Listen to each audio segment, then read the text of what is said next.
Namo tassa bhagavato arahato sama sambuddhassa. Namo tassa bhagavato arahato sama sambuddhassa. Namo tassa bhagavato arahato sama sambuddhassa.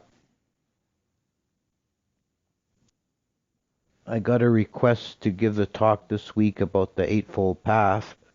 Last week I focused on the second noble truth, the origin of suffering and tanha. And the fourth noble truth is the truth of the path. One question at the outset, just about the structure of the four truths. People sometimes wonder, it doesn't seem like a logical sequence. You have the truth of suffering, the origin of suffering, the end of suffering, and the path. You would think the third and fourth should be reversed in a way, but the Buddha was actually using, which he often did, he used a existing scheme in the culture, using an analogy of our existential dilemma as an illness, was copying the format of Vedic medical texts, which followed a structure. First, with every disease, first there would be a description of the symptoms, then the cause of the disease, then the likely prognosis, and finally a detailed discussion of treatment. So taking our existential existence as a kind of disease, the symptom is suffering, the cause is desire or craving, the prognosis is there is an end to it, it is curable, and then the treatment, which is the Eightfold Path. The Eightfold Path represents the practical part of the teaching. It's what we should do and follow in order to make an end of suffering. 8 steps that cover wisdom, ethics, and mental development, bhavana. And they're not like progressive steps that you do one after the other. As compared to 8 strands of a rope, they all hold together. But there is a sequence. There is always a reason why the Buddha put things in the order that he did. It begins with the first path factor, samaditi, right view. And first of all, this word sama is translated almost always as right, but it's not to be understood as right versus wrong in an ethical sense. It's not like good and bad. It's more like right as correct versus incorrect.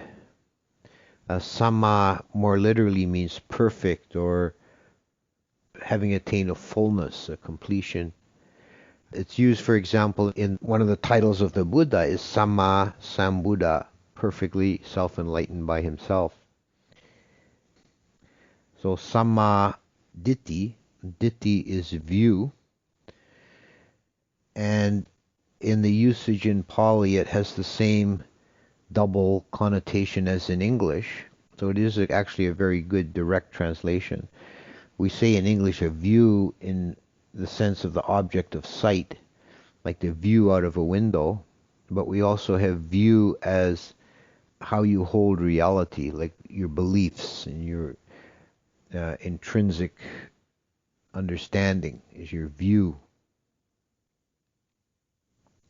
And particularly in this latter sense is what's meant here. View is more, it's not to be equated with opinion or belief. It's more fundamental than that. It's what underlies our opinions and beliefs. It's the underlying assumptions, the way we hold reality in our mind. And in the Pali Canon, there are different definitions as to the content of right view. But in the formula for the Eightfold Path, it relates directly back to the Four Noble Truths.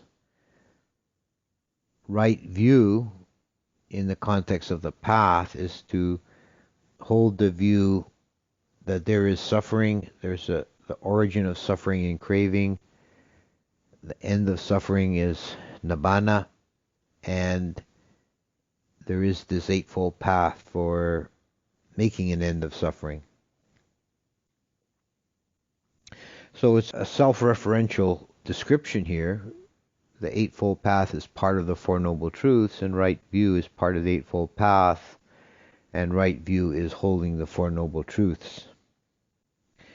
So this is put at the very head or beginning of the Eightfold Path because it is the foundation that everything develops from the view.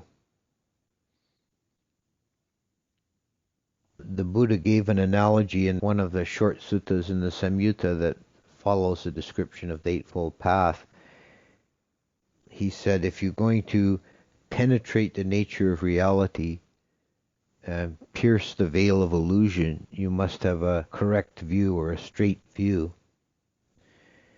He said it's like you have a bamboo shoot in the ground and it's bent over and someone steps on it, it's not going to penetrate their foot. But if it's straight, it can hurt their foot, it can penetrate their foot because the angle is straight to be able to do so. So with the straight view, one can penetrate the nature of reality. And if the view is crooked, one cannot. So that lays the basis and the foundation for the rest of the Eightfold Path. The next few path factors have primarily to do with ethical living, beginning with Sankapa, which is also an aspect of wisdom. Sankapa is sometimes translated as thought or intention. It means really like intention of thought, intentional thought, where we direct our mind. And it's defined in the formula of the path. Right thought is defined as threefold, as thoughts of renunciation, of thoughts of non-ill will, and that negative form is used. It doesn't say goodwill, it says non-ill will, abhyapada, and harmlessness, ahimsa. So nekama, renunciation, is the opposite of thoughts of greed or sensuality or acquisition. One is having right intention, right thought, when thought is directed towards simplicity and contentment and non-acquisitiveness, abandonment. Abhyapada is not having ill will. And very often we find this in the Pali text, that moral principles are often stated in the negative. It could have been stated as thoughts of metta, but it's not. It's stated as abhyapada, non-ill will. So it's not having thoughts of revenge or hatred or anger, not allowing those, not following those, not intentionally fostering those. Likewise, ahimsa, which is harmlessness, not harming, is the first principle of medical people, is do no harm. And it's the first principle of ethical living, is do no harm. Even if you don't do any good, just don't do any harm. Do not cause suffering. This is ahimsa. So walking through the world gently and harmlessly.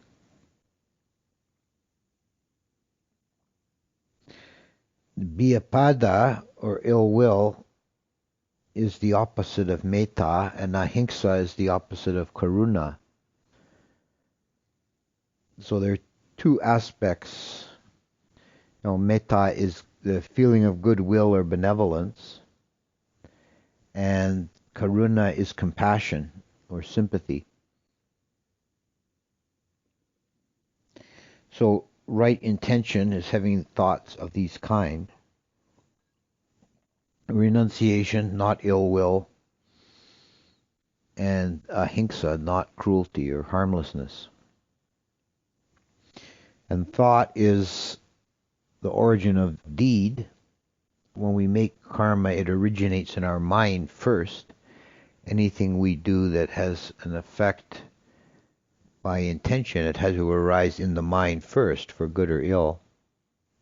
So it's the first aspect of guarding our morality is training our intentions, educating the inclinations.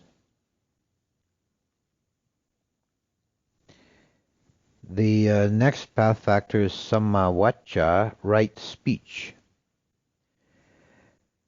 And the outward speech is the outward expression of thought, and it has a karmic weight to it because we are affecting other consciousness with our speech. We're affecting other beings. And this definition is given as fourfold, that one should avoid untruth.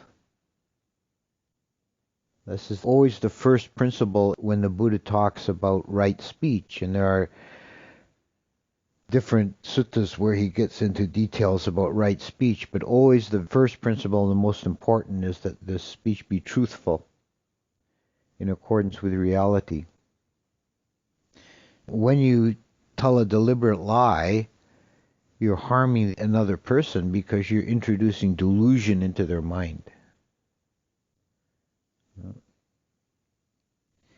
So speech should be truthful, and the next kind of speech to avoid is harsh speech, harsh or abusive speech.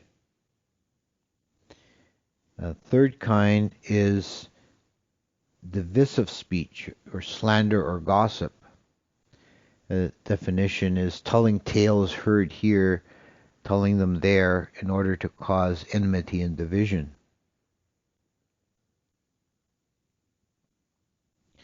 And the recommendation is always, if you hear malicious gossip, well, you certainly should not encourage it or participate in it, but you should make an effort to counter it by finding something good to say about the person. Yeah, I know Hitler was a bad guy, but he did love his dog. And the fourth kind of speech to avoid is foolish babbling. Just running off at the mouth, to speaking without meaning, just to fill the emptiness. Elsewhere, the Buddha said, speak of the Dhamma or keep the holy silence. Silence is a higher form of expression than foolish babble, just to talk about nothing.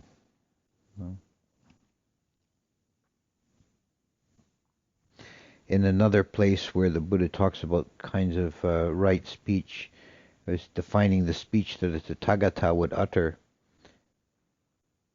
He said, first of all, again, that it's true. And the second point was it's associated with meaning, atta.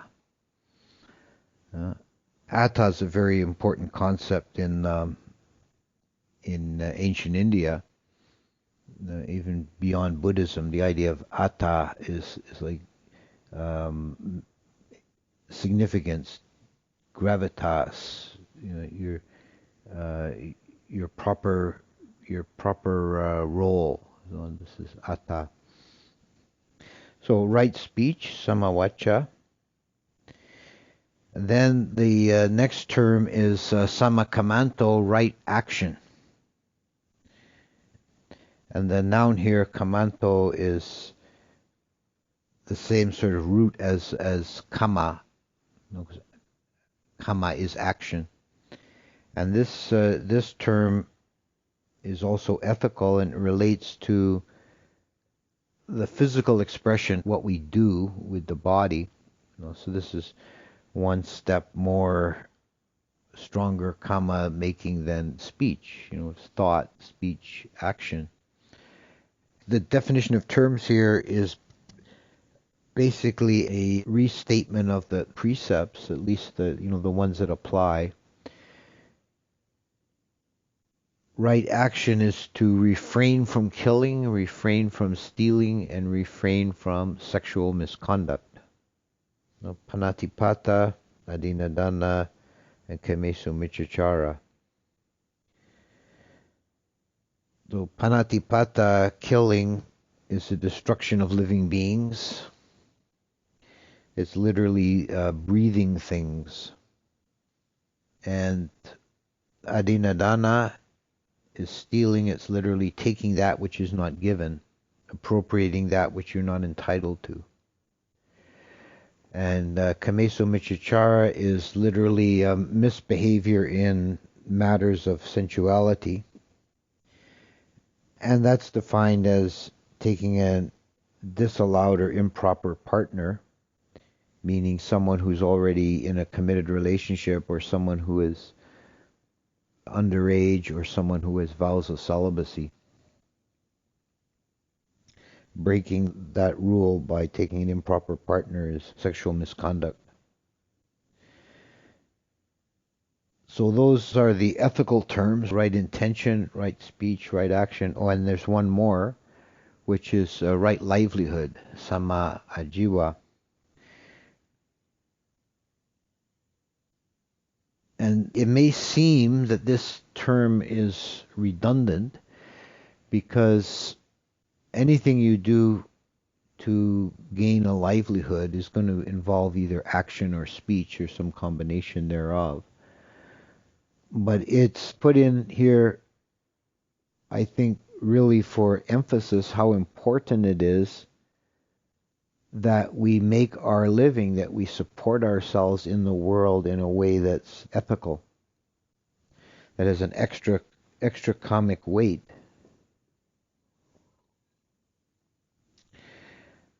Right livelihood is in the terms of the Eightfold Path. It's actually not really defined. The expansion term just says he makes his living in a way that is right or wholesome and not otherwise. But I think, first of all, it's very different for a monk and a layperson. Right livelihood for a monk is to live only on what is offered, what is given, and not to seek material gains or to engage in trade.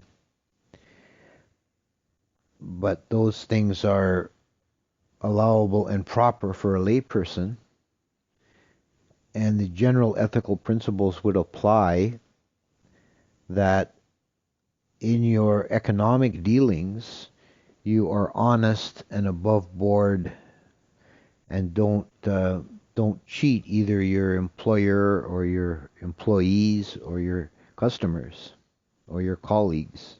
You're fair and just and ethical in all your economic dealings.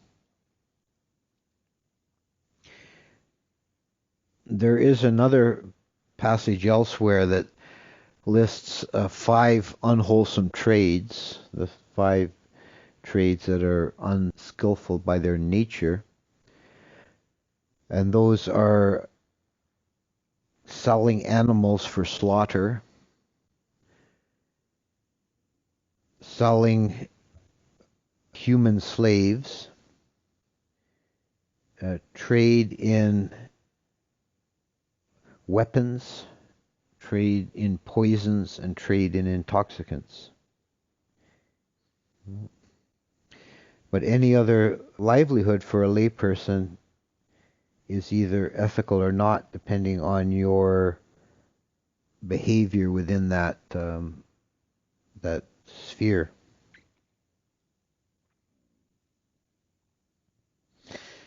So there are 3 path factors left, and these all relate directly to mental development, bhavana. Broadly speaking, more narrowly we could say meditation, but really it applies to the whole life, that one should develop these factors as a mental basis. Only the last one really refers specifically to meditation narrowly.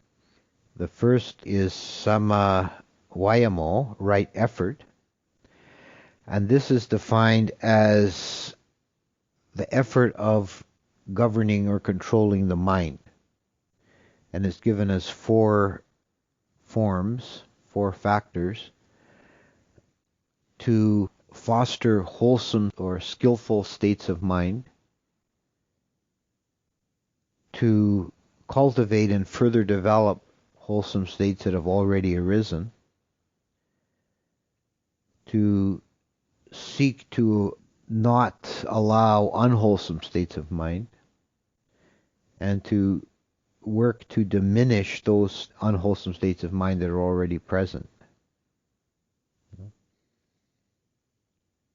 So this effort of governing the mind, this is the principal use of energy or effort, vayamo, is guarding the mind, governing the mind. Then there's the path factor of samasati, which is right mindfulness. And sati is a term that needs explanation, and I've given talks on definition of sati before. It's a smriti in Sanskrit. It's generally translated mindfulness. It's not a bad translation really, but it can be misleading in that it's been kind of appropriated into the broader culture and used in ways that are maybe a bit misleading. It's the state of mind of being awake, present, and it has a association with memory, which I think when people hear that, it surprises them because commonly it's said, be here now, be in the present moment. But being in the present moment means remembering to be present, recollecting yourself. If you're in the present moment in an idiotic fashion with no connection to what's gone before, where you're going, what the context is, that's not sati. Some of the older books translated it as recollectedness, and I kind of like that, because you recollect yourself. You recollect, here I am, was what I'm doing. It's defined as having four aspects, which are the four satipatthanas. And there's the sutta on satipatthana is considered the sort of major meditation text. And there are four bases for sati. That is the body, the mind, mental contents, and feelings. So mindfulness is directed towards the body. Meditation on the breath is an example of that. Meditation on feelings, knowing this is pleasant, this is unpleasant, this is neutral. Meditation on the mind, chittanusati, is being aware of the state of mind. And dhammanusati is recognizing the contents of mind and being able to understand them and put them into their categories. So the list given in the Satipatthana Suttas are all the various mental factors, positive and negative, like the 7 enlightenment factors and the 5 hindrances and so on, to recognize those when they're present. That's sati. And sati is very important. It comes up in several lists, and it's said to be useful at all times. You can't really have too much sati. And the final path factor is samasamadhi. Samadhi is the meditative state of mind of developing stability and tranquility, steadiness of mind. And the definition given here is directly the four jhanas, the states of deep samadhi. First jhana, which is born of seclusion.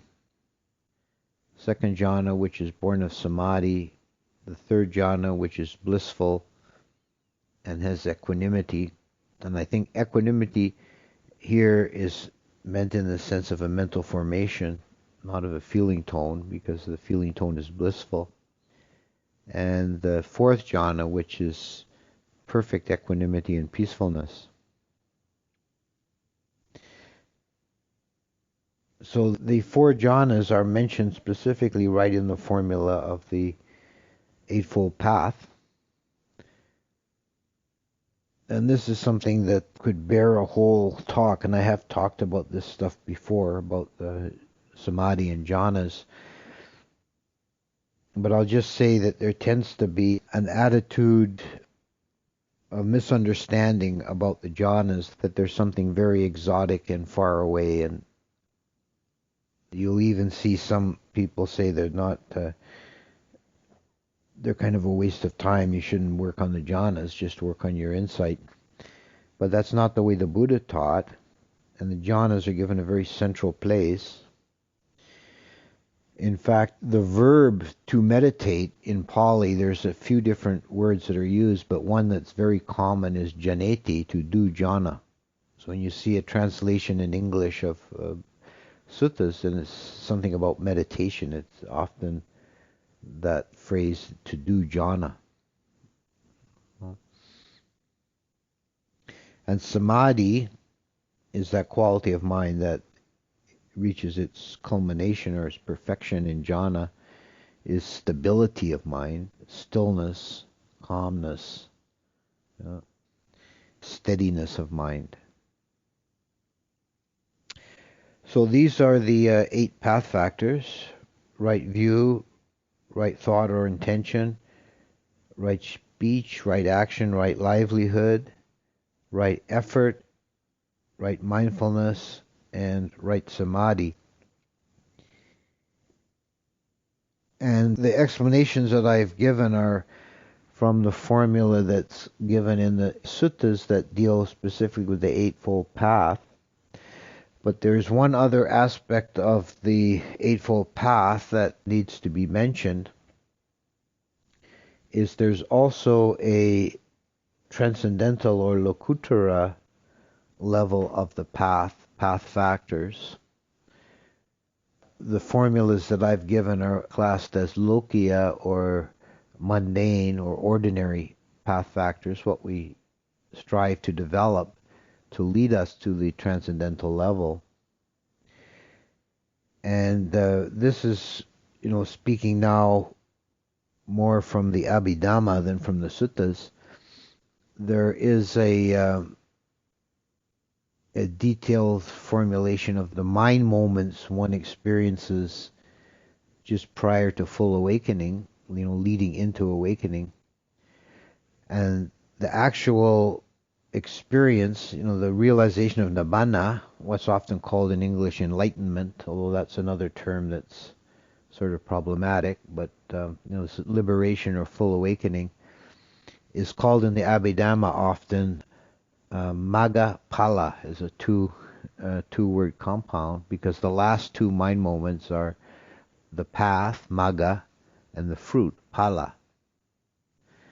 And Magga here, the Lokuttara Magga, is when the Eightfold Path factors come together in a perfect form at the transcendental level, meaning that they are all aligned towards nibbana. So the view is of nibbana, the intention is of nibbana, and so on. Everything is aligned towards nibbana. And that's a single mind moment. And it's the last comically active mind moment in the sequence, then the next one is a comically resultant mind moment, which is pala, which is the actual experience of nibbana. So the path factors coming together on a transcendental level, aligning towards nibbana, result in the experience of nibbana. Now, this is how the Abhidhamma, in its very precise and technical way, speaks about the experience.